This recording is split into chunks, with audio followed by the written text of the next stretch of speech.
Scott Hutchison here, doing my social distancing thing. I hope this quick tour of my studio space in Arlington, Virginia is worthwhile and useful for you. So here, welcome. I paint out of my home, and this is about a 500 square foot space. I'm very fortunate, I think, to have such a really great space. And so what you see here is a snapshot of about 3 to 4 years worth of work. This is not all the work. Unfortunately, I have a lot more. But it's pretty consistent of what my work is all about. And what that is that I'm really interested in the idea that we are a product of our culture, our environment, and those around us. And what I mean by that is that we are comprised of not just one moment in time, but many moments, and those experiences in that moment. So this is what I'm doing with the double imagery. And often I find that I'm really interested in the conflict in that moment. So often you will see a figure that might be at peace, but another aspect of them is not at peace. There may be a personal struggle happening. For example, let's look at this one. This one called Dream Tank. This is 5 figures. You can only see 4 of the heads, I believe. But each one has a slightly different mood. One's at peace, one's laughing, and then there's some that have a more like they're sort of resting, asleep. And here's another one. This is a little older piece, probably from 2017 or 18, but the conflict is really apparent there.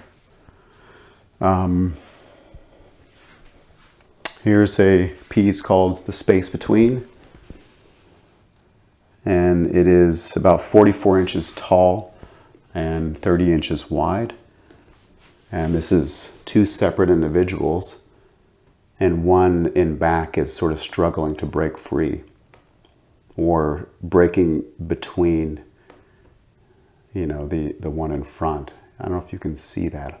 Apologize for my camera there. This is one of my latest pieces. I've yet to add color to it, but I'm doing it in a dead layer first. So that's a brown base layer, a dead layer that once I'm done with the, flushing out all the details, I then go in with color washes. And this is one person that I've reconfigured, and for me the conflict is in the different hands, the movement and the pose, but also he's being confined by this border here. He's very much like trapped in this world, I think. And that spiral, at least for me, my eyes kind of keep going around and around the piece. Here's another example of somewhat of that conflict,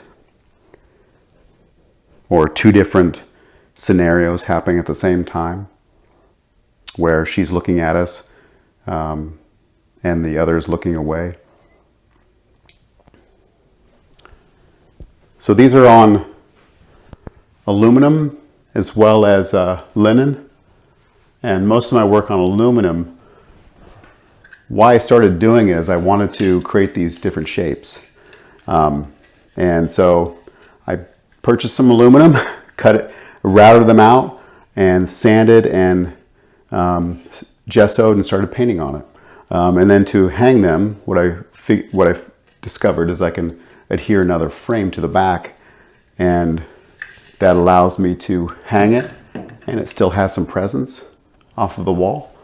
This one I showed you first, the Dream Tank one, is done the same way. So they are not framed. That's how they're presented, actually. Some of the work, my rectangles and squares will inevitably be framed once they're shown. So it's another oval piece. Can you see the two figures? You gotta look really closely. But there's a figure inside of her shoulder looking down.